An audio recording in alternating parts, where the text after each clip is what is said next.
За энэ жилээс нь хитийн Герман онч нохоо ажлын нохоонуудыг бол тусна рингэн дээр өрсөлдүүлдэг болсон байна. Энэ дотор бараг 300-аад зөвхөн ажлын нохоод байна. 200 гарах байхаа энэ хоёр рингэн хуваацсан байгаа. Энд хэсэг нь суудсан байна. Мөн рингний гадуур бас маш олон нохоод байна.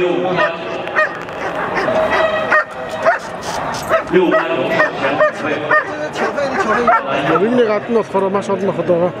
Тэгвэл саар болоо юм хар нохтыг тусны рингэн дээр өрсөлдүүлдэг болсон байна.